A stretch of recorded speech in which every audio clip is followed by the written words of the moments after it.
Hello, everyone. Welcome to Al Aziz Institute. My name is Subha Jahan. I am clinical psychologist, and I am going to teach you the syllabus of psychology in CSS. So let's get started.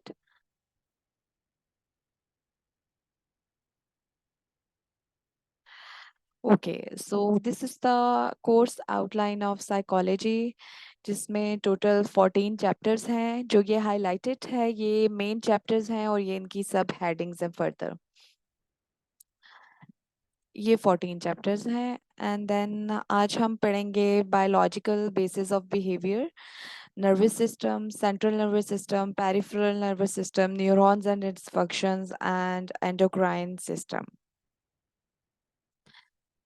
Okay, nervous system basically divided है two parts में, जिसमें central nervous system भी आ जाता है, peripheral nervous system भी आ जाता है.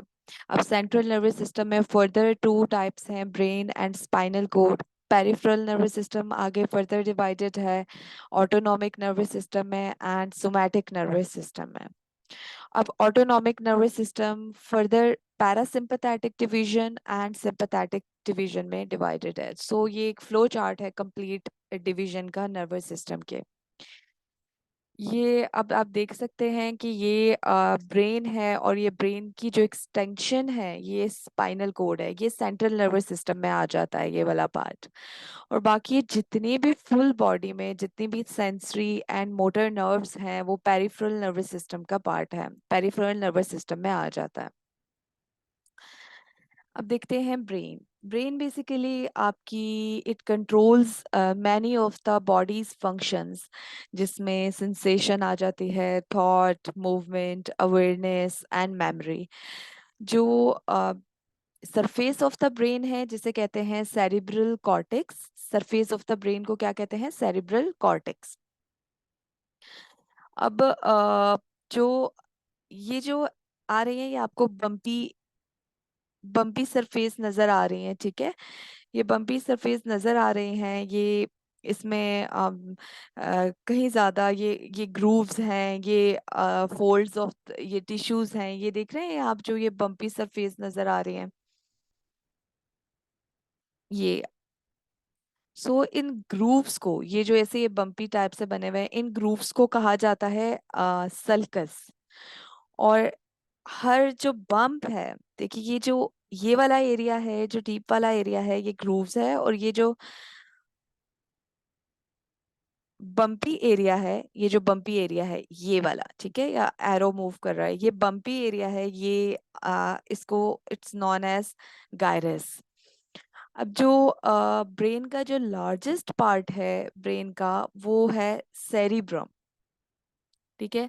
ये जो ये वाला सारा पार्ट आ जाता है अपर पार्ट ये वाला, और ये लार्जेस्ट पार्ट है, ये सारा सेरिब्रम है, सेरिब्रम में आ जाता है, ठीक है. और इसकी जो सेरिब्रम का जो रिस्पॉन्सिबल होती है, इसका फंक्शन क्या होता है कि ये मेमोरी, स्पीच और वॉलेंटरी बिहेवियर एंड थॉट्स के लिए रिस्पॉन्सिबल होता है. अब बेसिकली सेरिब्रम को डिवाइड किया गया है टू हेमिस्फीयर्स में, ठीक है. टू हेमिस्फीयर्स में सेरिब्रम को डिवाइड किया गया है, जिसमें आ जाती है right hemisphere and left hemisphere.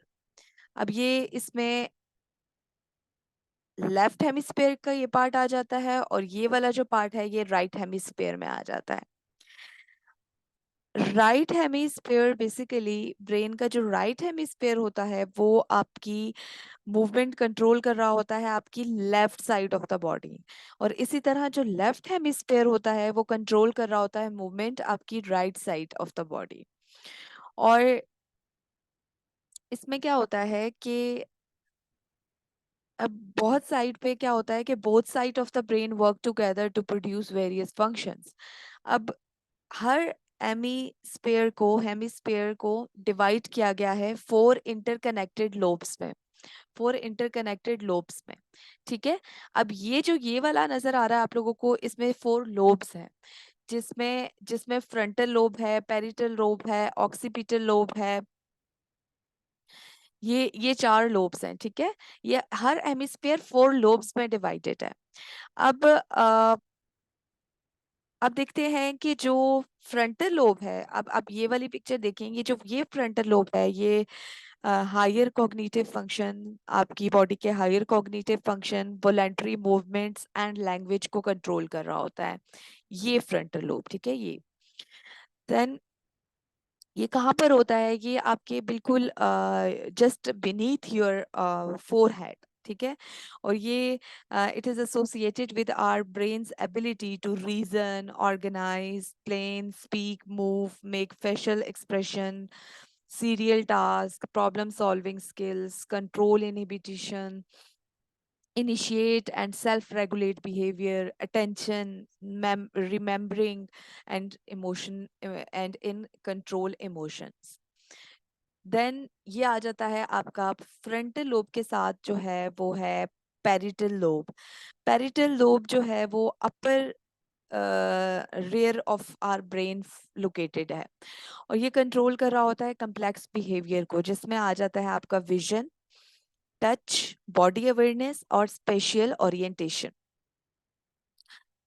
ये it plays important roles in integrating sensory information from various parts of our brain for our body, ठीक है।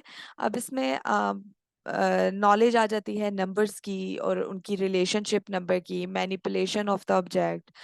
और ये जो है बेसिकली ये पोर्शन इन्वॉल्व होता है विजुअल स्पेशियल प्रोसेसिंग में, लैंग्वेज कॉम्प्रिहेंशन में, और the ability to construct, body positioning, आपकी मूवमेंट, हमारी जो है अटेंशन जो हम निग्लेक्ट कर रहे होते हैं, या हमारी लेफ्ट राइट का जो डिफरेंशिएशन होता है, हम डिफरेंशिएट कर सकते हैं वो थ्रू इसी पेरिटल लोब में हो रहा होता है।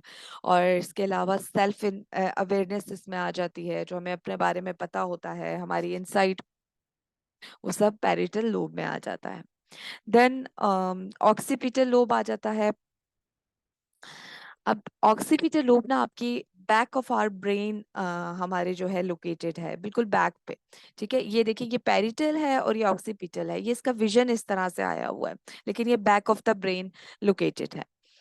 ये हमारे जितने भी विजुअल प्रोसेसिंग है ये उससे एसोसिएटेड है, जिसमें विजुअल जितनी विजुअल रिकॉग्निशन आ जाती है, विजुअल जो हम अटेंशन देते हैं, और स्पेशियल जो लोकेशन होती है, मूवमेंट होती है, उसका एनालिसिस, ठीक है। जैसे 3D वर्ल्ड आ जाता है, विजुअल परसेप्शन, हमारी बॉडी लैंग्वेज जिसमें हमारे पोस्चर, एक्सप्रेशन और जेस्चर आ जाता है। ऑक्सीपिटल लोब हो गया, ठीक है। इसके बाद यहाँ पर इस साथ वाली पिक्चर में देखें आप, ये टेम्पोरल लोब है। टेम्पोरल लोब ना आपके कानों के करीब पाई जाती है, ठीक है। ये बिल्कुल कानों के करीब पाई जाती है, जहाँ पे ये एरो मूव कर रहा है। और ये आपके ये एसोसिएटेड है हमारी प्रोसेसिंग आर परसेप्शन, हमारी जो ऑडिटरी स्टिम्युलस है उसकी रिकॉग्निशन में, इसमें हमारी एबिलिटी आ जाती है कि हम साउंड्स पे किस तरह से, एक साउंड पे, मल्टीपल साउंड्स पे जो मल्टीपल डायरेक्शन से आ रहा है उस पर फोकस करते हैं, या हम सुन रहे होते हैं किसी एक वॉइस को, आ जाता है इसमें, ठीक है। फिर इसमें स्पोकन लैंग्वेज भी कॉम्प्रिहेंड कर रहा होता है ये, वर्बल मेमोरी, विजुअल मेमोरी और लैंग्वेज प्रोडक्शन भी आ जाती है, जिसमें फ्लुएंसी और वर्ड फाइंडिंग आ जाती है, general knowledge and autobiographical memories, ये सारी इन लोब्स में आ जाती हैं। अब ये जो लेफ्ट और डीप फोरो है डिवाइड कर रहा होता है सेरिब्रम को टू हाफ्स में, जिसमें मैंने बताया कि सेरिब्रम जो है बेसिकली, जो सेरिब्रम है वो डिवाइडेड है, give me a minute,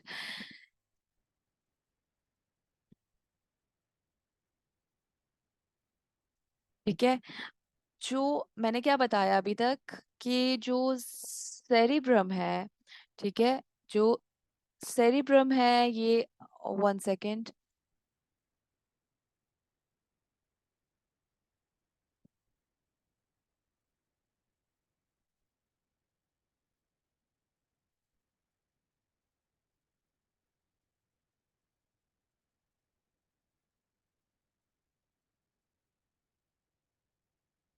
okay. मैंने अभी तक क्या बताया कि सेरिब्रम जो है वो डिवाइडेड है, ठीक है, टू हाफ्स में, ठीक है, उसमें आ जाता है लेफ्ट और राइट हेमिस्फेयर। अब जब सेरिब्रम डिवाइडेड है लेफ्ट और राइट हेमिस्फेयर में, इसी तरह ईच हेमिस्फेयर डिवाइडेड है फोर लॉब्स में, जिसमें फ्रंटल, पैरिटल, ऑक्सीपिटल और टेम्पोरल लोब्स आ जाती हैं। ठीक है, अब मैंने इनके फर्दर जो फंक्शंस थे और ये कहाँ लोकेटेड हैं ये भी मैंने बता दिया। ठीक है, थोड़ा सा रिव्यू कर लेते हैं। ऑक्सीपिटल लोब जो है वो आपकी विजुअल प्रोसेस से एसोसिएटेड है। पैरिटल लोब आपकी सेंसरी इंफॉर्मेशन से एसोसिएटेड है। टेम्पोरल लोब आपकी हेयरिंग और इंटरप्रेटिंग साउंड्स और फॉर्मेशन ऑफ मेमोरी से एसोसिएटेड है। और जो फ्रंटल लोब है वो आपके हायर कॉग्निटिव फंक्शन से एसोसिएटेड है। और इसमें दूसरे भी डिफरेंट इम्पोर्टेंट फंक्शंस आ जाते हैं इन सारे डोमेन्स के, वो हम देख लेते हैं, एरियाज के, सॉरी।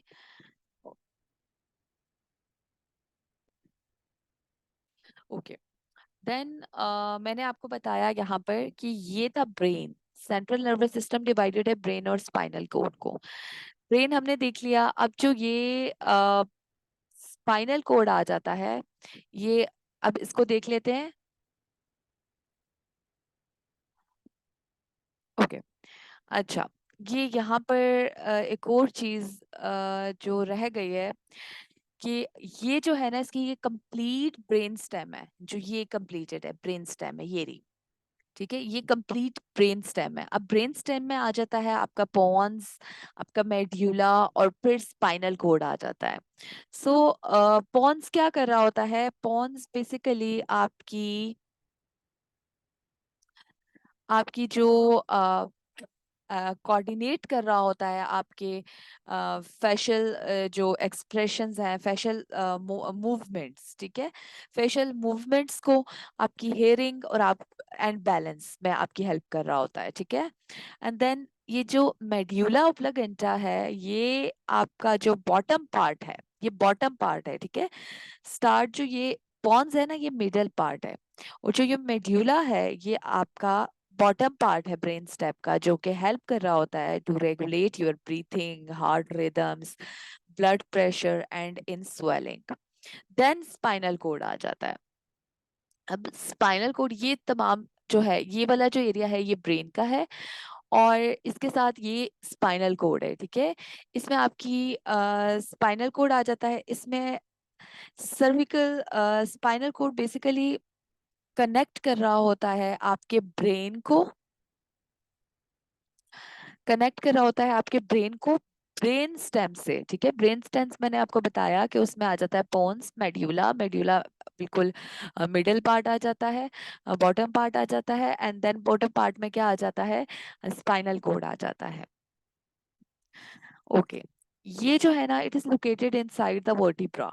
अब स्पाइनल कोड जो है वो इंफॉर्मेशन लेके जा रहा होता है, carries it carries basically information from various part of the brain to and from the brain. ठीक है, various part of the body, body से ये इंफॉर्मेशन लेके जा रहा होता है कहाँ पे? ब्रेन से, ब्रेन की तरफ, और ब्रेन से टू एंड फ्रॉम ब्रेन। ठीक है, और इसके ना इसके इट स्पाइनल कोड में ना अबाउट 18 इंचेस इन लेंथ। ये जो स्पाइनल कोड है ये तकरीबन 18 इंचेस में है, और ब्रेन स्टेम में बेसिकली 31 स्पाइनल नर्व्स हैं जो कि इंटर होती हैं स्पाइनल कोड्स में, और जो टोटल ये जो है ये 31 है टोटल। ठीक है, 31 है, और ये स्पाइनल कोड पे कंसिस्ट कर रही होती है। इसमें तकरीबन 8 सर्विकल नर्व्स होती हैं, 8 एंड देन थोरेसिक होती हैं, इसमें 12 थोरेसिक नर्व्स होती हैं, 5 लुम्बर। ये 1 सेकेंड।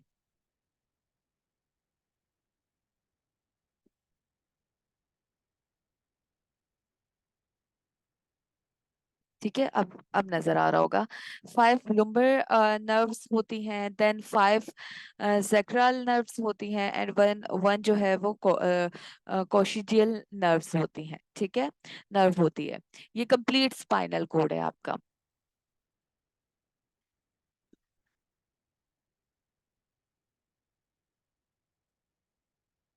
ओके। अच्छा, पेरिफेरल नर्वस सिस्टम में हमने देखा कि इसकी डिवीजन पे चले जाते हैं। पेरिफेरल नर्वस सिस्टम में आपकी दो पार्ट्स में डिवाइडेड है, जिसमें आ जाता है ये ऑटोनॉमिक नर्वस सिस्टम, ठीक है, और सोमैटिक नर्वस सिस्टम, ठीक है। अब देख लेते हैं सोमैटिक नर्वस सिस्टम जो है ये पार्ट है पेरिफेरल नर्वस सिस्टम का, जो कि आपके रिस्पॉन्सिबल है सेंसरी और मोटर इंफॉर्मेशन को ब्रेन की तरफ और ब्रेन से लेके आता है सेंट्रल नर्वस सिस्टम से। और सोमैटिक नर्वस सिस्टम जो है वो एक ड्राइव किया गया है ग्रीक वर्ड से सोमा, जिसका मतलब है बॉडी, ठीक है। अभी हम ये पढ़ रहे हैं सोमैटिक नर्वस सिस्टम।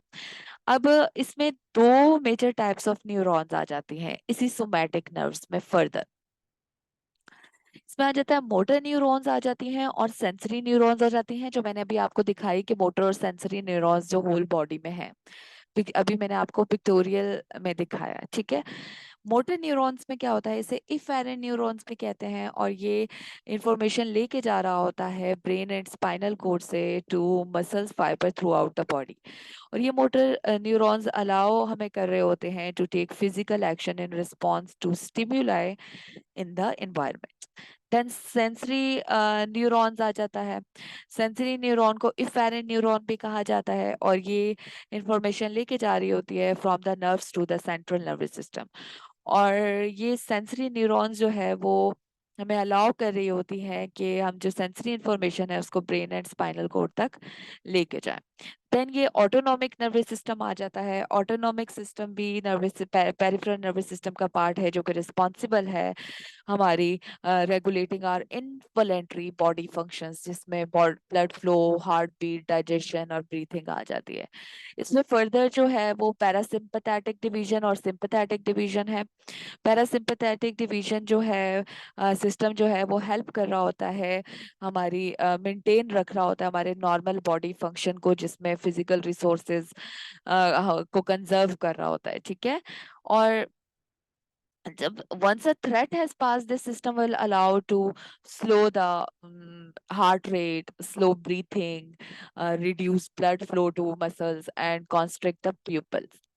और ये जो है हमारी बॉडी को अलाउ कर रहा होता है to normal resting state. Then sympathetic system क्या होता है, ये फाइट और फ्लाइट रिस्पॉन्स करता है, ठीक है।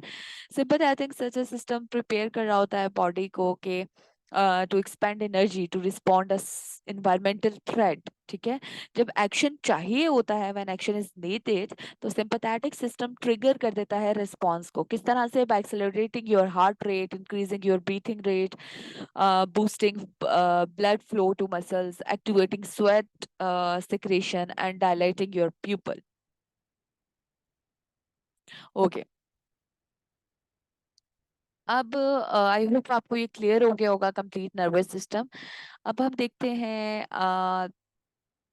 इसका, ओके, इसका कुछ प्रोटेक्टिव स्ट्रक्चर देख लेते हैं कि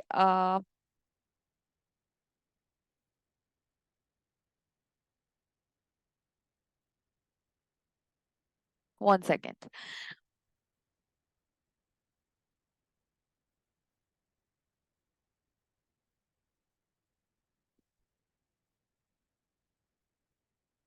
ओके, अब इसके प्रोटेक्टिव स्ट्रक्चर में क्या होता है कि बेसिकली जो ये ब्रेन, जो ब्रेन और स्कल होता है ना, ये जो ब्रेन होता है ये मल्टी लेयर्स में इनक्लोज्ड होता है ताकि ये सेफ रह सके, ठीक है, ये सेफ रह सके। अब central nervous system is so important, it is protected by a number of structure. First जो सेंट्रल नर्वस सिस्टम होता है वो इनक्लोज्ड होता है बोन में, ठीक है। और ब्रेन जो होता है वो प्रोटेक्ट हो रहा होता है किससे? ये ब्रेन है, और ये ब्रेन के इर्द गिर्द क्या है? स्कल है। ये देखें, ये कंप्लीट स्कल है, ठीक है। स्कल से होता है। देन स्पाइनल कोड जो है वो The brain is protected by the skull, or the spinal cord is encased by the vertebra that make up the spinal column. अब ब्रेन एंड स्पाइनल कोड जो है वो जो है वो कवर्ड हुए होते हैं प्रोटेक्टिव टिश्यू से। ब्रेन और स्पाइनल कोड दोनों कवर हुए होते हैं प्रोटेक्टिव टिश्यू से, जिसे हम मेनिंजेस कहते हैं। ठीक है, ये मेनिंजेस है जिसे हम मेनिंजेस कहते हैं। अब 3 लेयर्स होती हैं मेनिंजेस की, जो कि प्रोटेक्ट कर रही होती हैं हमारे ब्रेन को और हमारे स्पाइनल कोड को, जिसमें आ जाता है ड्यूरा मैटर। ड्यूरा मैटर ये है जी फर्स्ट लेयर। ये लैटिन वर्ड से ड्राइव किया है, जिसका मीनिंग है हार्ड मदर। ठीक है, ये टॉप लेयर है मेनिंजेस की, जो कि that is found directly under the bones of the skull and the vertebrae. ठीक है, और it is composed of dense connective tissues. फिर रकनाइट मैटर आ जाता है। सबसे पहले हमने क्या देखा, ड्यूरा मैटर, देन ये रकनाइट मैटर आ जाता है। रेक्टाइल मैटर सेकंड लेयर है, और ये एक स्पाइडर लाइक स्ट्रक्चर है। इसमें ट्रांसपेरेंट मेम्ब्रान है जो कि बनी हुई है कोलेजन से और इलास्टिक फाइबर से। देन पाया मैटर आ जाता है, ये वाली मेम्ब्रान। ठीक है, पाया मैटर जो है वो लैटिन वर्ड से ड्राइव हुआ है, जिसका मतलब है सॉफ्ट मदर। ठीक है, ये भी प्रोटेक्टिव लेयर है, इनर मोस्ट लेयर है मेनिंजेस की। or it is made up of delicate connective tissues that is filled with tiny blood vessels and provide nourishment for the brain. ठीक है, और जो कि इंटायर सेंट्रल नर्वस सिस्टम है, entire central nervous system है, ये immersed हुआ हुआ एक सब्सटेंस में जिसे सेरिब्रोस्पाइनल फ्लूइड कहा जाता है। ठीक है, और ये इसमें होता है, फ्लूइड में होता है। ठीक है, और ये एक which forms a chemical environment to allow nerve fibers to transmit information effectively, as well as offering yet another layer of for protection from potential damage of the brain. Okay. अब हम देख लेते हैं न्यूरॉन्स को। हमारे पढ़ लिया हमने कंप्लीट नर्वस सिस्टम देखा, हमने ब्रेन देखा, हमने ब्रेन में स्पाइनल कोड देखा, हमने पेरिफेरल नर्वस सिस्टम के फंक्शंस देख लिए। फिर हमने देख लिया कि इसमें कौन कौन सी प्रोटेक्टिव लेयर्स हैं जो कि ब्रेन और स्पाइनल कोड को डैमेज होने से बचाती हैं। अब हम देखेंगे न्यूरॉन्स। ओके,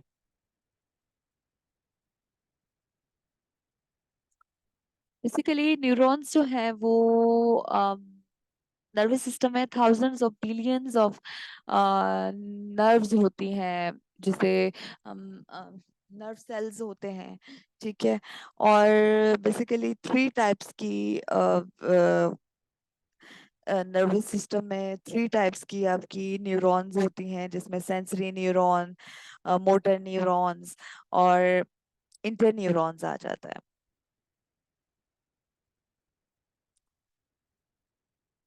सेंसरी न्यूरॉन्स क्या कर रही होती है कि वो इंफॉर्मेशन ले रही होती है what's going on inside and outside of the body, और वो तमाम इंफॉर्मेशन को लेकर आ जाती है सेंट्रल नर्वस सिस्टम की तरफ। ठीक है, सो अब फिर वो प्रोसेस्ड होती है। फॉर एग्जाम्पल, अगर आपने if you picked up a hot coal, ठीक है, और तो सेंसरी न्यूरॉन क्या करेगा कि वो sensory neurons with ending in your fingertips, जो फिंगर टिप्स में आपने टच किया उस हॉट कोल को, और वो इंफॉर्मेशन लेके जाएगी आपके नर्वस सिस्टम की तरफ, सेंट्रल नर्वस सिस्टम की तरफ, कि ये बहुत ज्यादा हॉट है, तो तब आप हाथ को अचानक से पीछे कर लेंगे। देन मोटर न्यूरॉन्स आ जाती है, जो कि इंफॉर्मेशन लेके जाती है दूसरे न्यूरॉन से और फ्रॉम अदर न्यूरॉन्स, और कन्वे कमांड करती है आपके मसल्स को, ऑर्गन्स को एंड ग्लैंड्स को। ठीक है, अब फॉर इंस्टेंस अगर आपने एक picked up a hot coal, ठीक है, तो motor neurons innervating the muscles in your fingers would cause you hand to let go. ठीक है, सेंसरी न्यूरॉन ने क्या किया, सेंसरी न्यूरॉन ने क्या किया कि जब वो इंफॉर्मेशन लेकर गए नर्व सेंट्रल नर्वस सिस्टम की तरफ, तो आपको पता चला कि ये हॉट है। ठीक है, ये हॉट है, ये वाला कोल जो है ये हॉट है। अब मोटर न्यूरॉन्स ने क्या किया, इससे आगे जब आपको पता चला हॉट है, तो आपने जल्दी से हाथ को पीछे किया। तो ये किसका फंक्शन था, मोटर न्यूरॉन्स का था। इंटर न्यूरॉन्स जो है वो which are found only in the central nervous system, जो कि एक न्यूरॉन को दूसरे न्यूरॉन से कनेक्ट कर रही होती है। ठीक है, ये क्या करती है कि इंफॉर्मेशन रिसीव करती है दूसरे न्यूरॉन से, बेशक वो इधर it is in sensory neuron और इंटर न्यूरॉन, और इस इंफॉर्मेशन को ट्रांसमिट करती है दूसरे न्यूरॉन्स की तरफ। अब इसमें मोटर न्यूरॉन्स और इंटर न्यूरॉन्स आ जाते हैं। ठीक है, अब फॉर इंस्टेंस जैसे आपने एक पिकअप किया एक हॉट कॉल को, तो सिग्नल लेके गई सेंसरी न्यूरॉन, ठीक है, इन योर फिंगर टिप्स, और आपने क्या किया, वो travel to signal from the sensory neuron in your fingertips. जो फिंगर टिप्स में सेंसरी न्यूरॉन्स हैं, वहां पे जो सिग्नल वहां से ट्रेवल करेंगे इंटर न्यूरॉन्स, जो आपके स्पाइनल कोड है के अंदर हैं उसमें। ठीक है, और कुछ जो इंटर न्यूरॉन्स होंगे वो signal to the motor neurons controlling your finger muscles और causing you to let go. ठीक है, और जो अदर होंगे वो क्या करेंगे कि वो सिग्नल भेजेंगे स्पाइनल कोड को, जो कि अब the spinal cord to neurons in the brain. ठीक है, तो वहां पे क्या होगा कि where it would be perceived as a pen.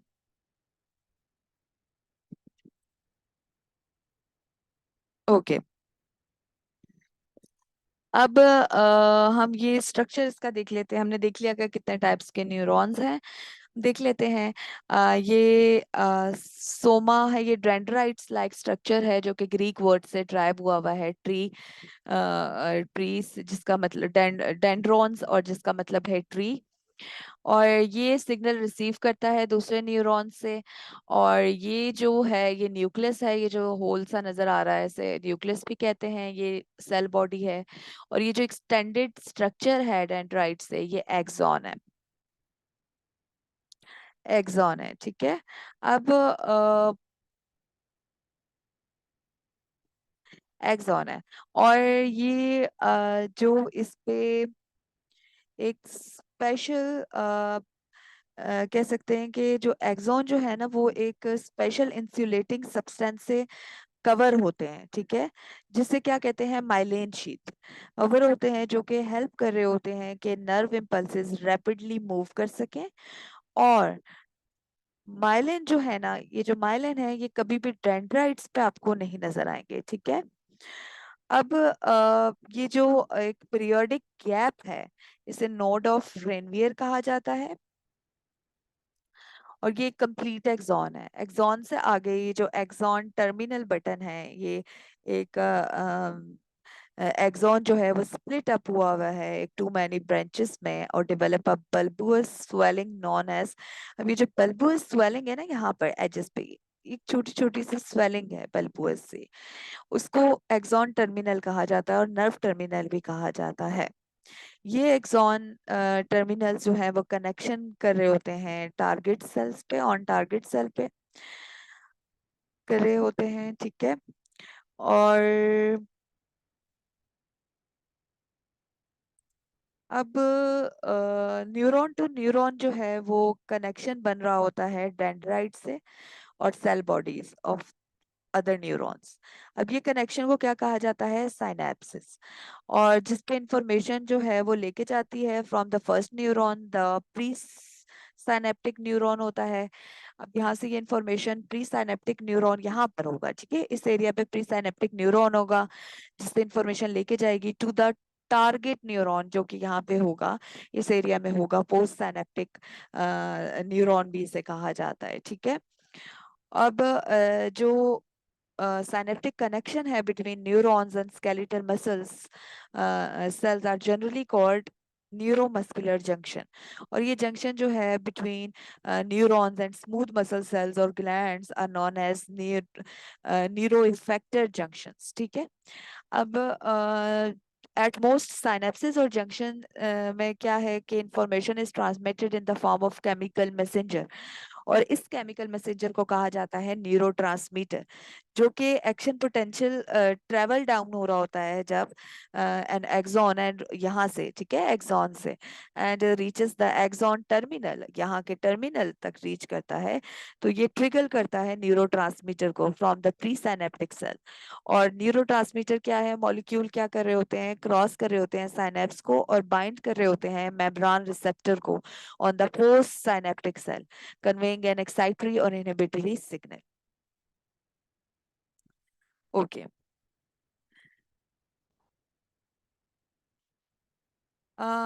यहाँ तक हमने इंट्रोडक्शन ले लिया न्यूरॉन का, सेंट्रल नर्वस सिस्टम का, पेरिफेरल नर्वस सिस्टम का। अब हम देख लेते हैं आ,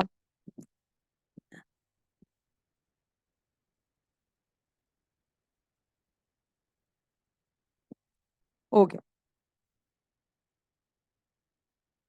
अब हम कुछ पास्ट पेपर के क्वेश्चंस देख लेते हैं। और ये पिछले 5 to 6 ईयर के पेपर के एनालिसिस किए हैं, जिसमें से डिफरेंट टाइप्स के क्वेश्चंस जो हैं वो आइडेंटिफाई किए हैं और यहाँ पे लिखे हैं। अच्छा, हम आपको क्या सिखाएंगे, हम आपको ना सिर्फ बताएंगे, क्योंकि कंटेंट जो है वो कंटेंट तो अवेलेबल होता है, ठीक है, कंटेंट तो आपको आप पढ़ सकते हैं कहीं से भी, लेकिन फिर भी साइकोलॉजी का पेपर क्यों रह जाता है, या लोग क्यों नहीं रखते, या क्यों ज्यादा ये चूज नहीं करते। एक तो इसमें रिसेंट एडिशन भी हुआ है सिलेबस इसका, नो डाउट के थोड़ा सा लेंथी है। और सेकंड ये कि इसको ना अटेम्प्ट करने के, क्वेश्चंस अटेम्प्ट करने के, इस पे ज्यादा ध्यान नहीं देते स्टूडेंट्स, और क्वेश्चन अटेम्प्ट करने के तरीके इसके डिफरेंट हैं देखने पे तो। जैसे ये क्वेश्चन नंबर 1 है, describe role of nervous system and narrate the functions of neurons and endocrine system in brain functioning, ठीक है। ये तो एक सिंपल सा क्वेश्चन है, लेकिन इसको अटेम्प्ट कैसे करना है, अटेम्प्ट करने की टेक्निक क्या है, क्वेश्चन को अटेम्प्ट किस तरह करते हैं। तो हम आपको ना सिर्फ कंटेंट प्रोवाइड करेंगे, हम आपको बताएंगे कि क्वेश्चन को किस तरह से कवर अप करना है, डिफरेंट टाइप्स ऑफ क्वेश्चंस आ जाएं तो उसको कैसे डील करना है, उसको कैसे कनेक्ट करना है, ठीक है। और इसमें जो मोस्टली सिलेबस है वो नो डाउट के क्रेमिंग है, लेकिन उसके बावजूद भी इसके इसमें डिफरेंट चीजें हैं, डिफरेंट टेक्निक्स हैं जिस पे ध्यान देने की जरूरत है स्टूडेंट्स को, जिसमें हम वीकली टेस्ट लेंगे, हम क्विजेस लेंगे, हम इवैल्यूएशन करेंगे, इंडिविजुअल हर पर्सन की इवैल्यूएशन होगी, हर क्वेश्चन की उन्हें बताया जाएगा कि क्वेश्चन को कैसे आप सॉल्व करें, कैसे आप एक्स्ट्रा जो है वो मार्क्स ले सकते हैं, कैसे क्वेश्चन को डिफरेंट बना सकते हैं दूसरे स्टूडेंट से। ओके, देखिए फर्स्ट क्वेश्चन आ गया है, describe role of nervous system, जिसमें आपने बताना है नर्वस सिस्टम का रोल क्या है, आपने उसके फंक्शंस बताने हैं, न्यूरॉन्स के फंक्शंस बताने हैं, एंड देन आपने एंडोक्राइन सिस्टम बताना है ब्रेन फंक्शनिंग में। सेकेंड क्वेश्चन में एबनॉर्मल बिहेवियर को डिफाइन करना है, और आपने बताना है कि डिस्क्राइब करना है कि पॉसिबल साइकोलॉजिकल जो ट्रीटमेंट है एंजाइटी और पर्सनालिटी डिसऑर्डर को पेशेंट में, वो कैसे आप डील करेंगे, ठीक है। अच्छा, अब ये क्वेश्चन जो है ये इंडिविजुअल टू इंडिविजुअल वेरी करेगा, ठीक है। अब ये डिपेंड करता है कि पर्सन ने किस हद तक पढ़ा हुआ है, किस प्रॉपर प्रॉपर, अगर खुद पढ़ा हुआ है तो वो इस क्वेश्चन को कैसे डील करेगा, और जिसने प्रॉपर एक इंस्ट्रक्टर से पढ़ा हुआ है तो इस क्वेश्चन को डील करने का मेथड उसके लिए डिफरेंट होगा। बिकॉज अगर आप मोस्टली स्टूडेंट बीएस के बाद, ग्रेजुएशन के बाद साइकोलॉजी को उन्होंने ऑप्ट किया हुआ है एज अ सब्जेक्ट, सो उनकी और मोस्टली स्टूडेंट का ये है कि उन्होंने इन्वायरमेंट नहीं देखा हुआ कि पेशेंट्स को कैसे डील करना है, और कुछ स्टूडेंट ने देखा हुआ है। सो आपको क्या पढ़ाया जाएगा, आपको ये इस चीज में ये बताया जाएगा कि आप क्या क्या ट्रीटमेंट, पॉसिबल साइकोलॉजिकल ट्रीटमेंट ले सकते हो, कि अगर एक पेशेंट आपके पास एंजाइटी का आता है तो उसको क्या ट्रीटमेंट आप दे सकते हो, किस तरह से उसको मुख्तलिफ ट्रीटमेंट आप दे सकते हैं, ठीक है। अब और पर्सनैलिटी डिसऑर्डर्स इन पेशेंट, जो कि पर्सनैलिटी डिसऑर्डर जो है कॉम्प्लिकेटेड डिसऑर्डर में इसके क्लस्टर्स आ जाते हैं, 3 क्लस्टर्स हैं इसके। अब ये थोड़ा कॉम्प्लिकेटेड डिसऑर्डर है, पर्सनैलिटी डिसऑर्डर, जिन्हें डील करना, कैटर करना डिफिकल्ट होता है। तो आप इसमें आप अब क्या क्या दे सकते हैं, आप कैसे ट्रीटमेंट प्लान यहाँ पर बना सकते हैं, जो कि एक बेहतरीन चीज होगी अगर एक क्वेश्चन को अटेम्प्ट करते हुए साथ डिसीज लिख के और साथ उसके जो है वो आप लोग बताएंगे कि किस तरह से ट्रीटमेंट प्लान आप बना सकते हैं पेशेंट्स के लिए। तो ये क्वेश्चन बहुत अच्छा अटेम्प्ट हो जाएगा। देन क्वेश्चन नंबर 3 देख लें। इसी तरह से कुछ क्वेश्चंस आए हुए हैं जिसमें आपने ये तो एज एन एग्जांपल लिखा हुआ है, पास्ट पेपर से ही क्वेश्चन लिया हुआ है।